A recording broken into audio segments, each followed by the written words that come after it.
네, 이번 시간에는 인터페이스에 대해서 알아보겠습니다. 유저라는 객체를 하나 만들게요. 객체는 오브젝트라는 타입으로 정의할 수 있습니다. 이렇게 쓸 수 있는 거죠. 그런데 여기서 콘솔 로그로 유저의 네임을 찍어보면 에러가 발생합니다. 오브젝트에는 특정 속성 값에 대한 정보가 없기 때문이죠. 마우스로 올려보면 오브젝트에는 네임이 없다 이렇게 뜹니다. 이렇게 프로퍼티를 정의해서 객체를 표현하고자 할 때는 인터페이스를 사용합니다. 인터페이스 유저 중괄호 이렇게 사용합니다. 여기에 name은 string, age는 number 이렇게 입력하겠습니다. 이렇게 하고 유저는 유저 타입으로 명시를 합니다. 이렇게 하면 바로 에러가 발생하죠. 마우스로 올려보면 유저에는 name과 age 프로퍼티가 있어야 된다는 의미입니다. 적어줄게요. 콘솔 로그를 찍어보면 유저까지만 적고 이렇게 점을 찍어주면 이제 어떤 프로퍼티들이 있는지 나오게 되죠. 에러가 발생하지 않습니다. 여기서 유저의 age를 10으로 바꿔주는 건 문제가 없고요. 이렇게 성별을 기입하려고 하면 에러가 발생하겠죠. 여기에 이렇게 추가를 해줘도 여기서 에러가 납니다. 여기에는 지금 젠더가 없고 이후에 젠더를 추가해주고 있기 때문에 이 부분에서 에러가 납니다. 그럼 성별은 옵셔널로 처리를 해볼게요. 입력을 해도 되고 안 해도 되는 속성은 이렇게 뒤에 물음표를 붙여주시면 됩니다. 에러가 사라졌죠? 이 젠더는 있어도 되고 없어도 되는 옵셔널한 프로퍼티입니다. 만약 젠더라는 프로퍼티가 있을 때에는 무조건 스트링이어야 합니다. 이번에는 read only 프로퍼티로 만들어 볼게요. 읽기 전용이죠. 값에 접근은 할 수 있지만 수정은 불가능합니다. 인터페이스에 벌스 이어를 넘버로 적어줬습니다. 그리고 여기서 입력하려고 하면 이렇게 suggest가 뜨죠. 이렇게 입력하겠습니다. 지금은 수정이 가능하죠. 여기서 이렇게 바꿀 수 있습니다. 에러가 나지 않죠. 여기 벌스 이어 앞에 read only라고 붙여보겠습니다.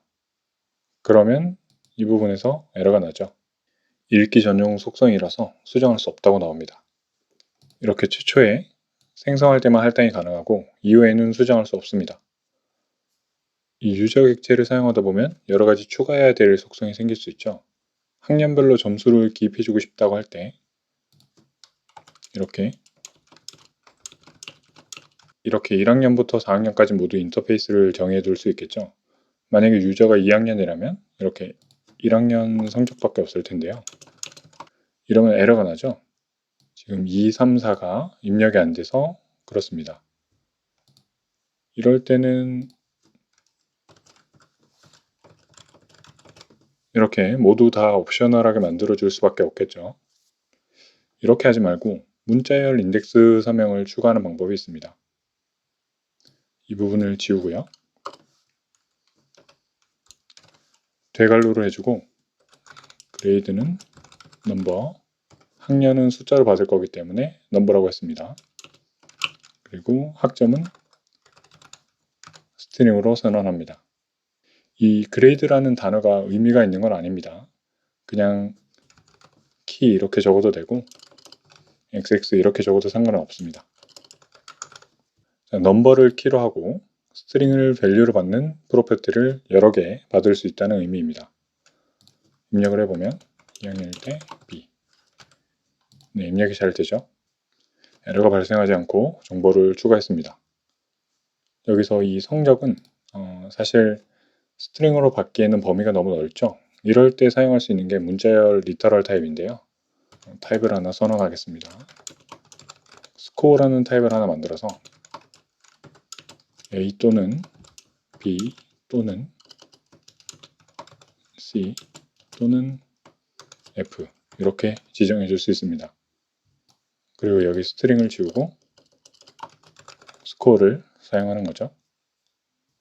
여기가 스트링일 때는 어떤 문자열도 입력할 수 있었지만 이제는 여기 있는 값 외에는 입력할 수 없습니다. 만약에 다른 값을 넣거나 소문자 A를 넣으면 이렇게 에러가 발생하는 거죠. 인터페이스로 함수도 정의할 수 있습니다.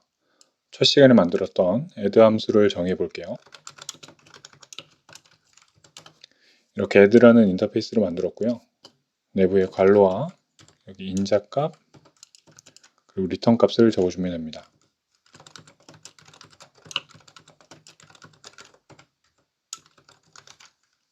원래는 콘솔 로그로 더한 값을 그냥 찍어주기만 했기 때문에 void로 만들었었죠.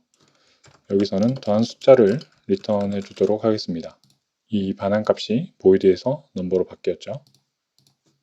add라는 함수를 하나 만들고 방금 만든 인터페이스로 정의를 해줍니다. 이러면 에러가 뜨죠. 지금 인터페이스에서 정의한 함수와 모습이 달라서 그런데요. 채워주도록 하겠습니다. 네, 이렇게 적어주면 됩니다. 지금 약간 의문을 가지실 수도 있는데요. X에 마우스를 올려보면 넘버라고 나옵니다. 인터페이스에서는 이렇게 num1이라고 정의했지만 X라고 사용해도 되는 거죠. Y도 마찬가지입니다. 넘버라고 뜨죠. 네, 이런 형태로 사용할 수 있죠. 앞에서 살펴봤던 것처럼 이렇게 하나를 더 적는다던가 아니면 이렇게 스트링으로 적으면 당연히 에러가 발생합니다. 한 가지 더 만들어 볼게요. 나이를 받아서 성인인지 아닌지 불림값을 리턴해 준 함수를 정해 보겠습니다. age는 넘버로 바뀌었죠. 반환값은 불린입니다. 함수를 작성해 보면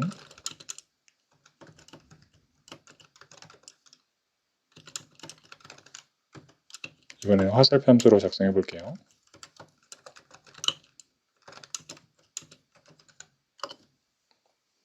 네, 이렇게 19보다 크면 true 아니면 false를 반환하도록 만들었습니다. 넘버가 들어오겠죠? 네, 이렇게 사용할 수 있습니다.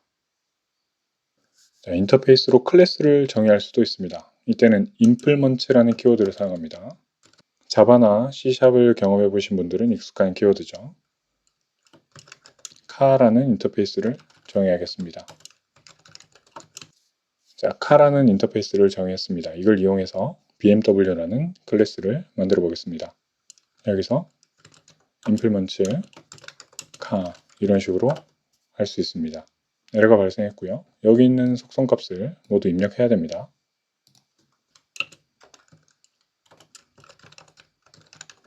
이렇게 하면 에러가 없어지죠. 컨스트럭터를 한번 사용해 볼까요? 이 부분을 지우고 생성될 때 색상을 입력받겠습니다. 그럼 이거는 스트링이 되어야 되겠죠. this.color는 C. 네. 여기 컬러가 빠졌네요. 네, 이렇게 작성해주고 const는 new BMW 색상을 적어주면 되겠죠. 네, 이렇게 사용하면 되겠죠. 한번 찍어볼게요. 네, 잘 나오고요. 스타트. 네, 고가 잘 찍힙니다. 인터페이스는 확장이 가능합니다. 이때는 extend라는 키워드를 사용하시면 됩니다. 예를 들어서 이렇게 카가 있을 때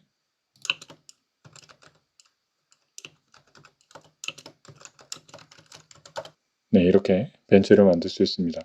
이러면 이미 카가 가지고 있던 속성들을 그대로 받게 되고요.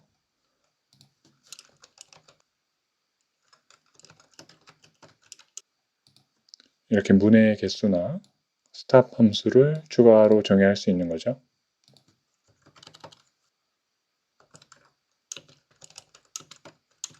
도어는 5개, 스톱을 정의해 줍니다. 네, 이렇게 하면 에러가 뜨죠. 지금 이 속성들을 모두 입력을 해줘야 됩니다. 네, 이렇게 모두 입력을 해줘야 에러가 사라집니다. 참고로 확장은 여러 개를 할 수도 있습니다. 이렇게 카와 토이라는 각각의 인터페이스가 있을 때 인터페이스 토이카 익스텐즈 카 콤마 토이 네, 이렇게 동시에 확장해서 토이카라는 걸 만들 수 있습니다. 네, 이번 시간에는 인터페이스의 다양한 활용법에 대해서 알아봤습니다. 어떠셨나요? 상당히 자주 사용해야 되니까 꼭 익숙해질 수 있도록 반복 연습하시길 바랍니다. 마치겠습니다. 시청해주셔서 감사합니다.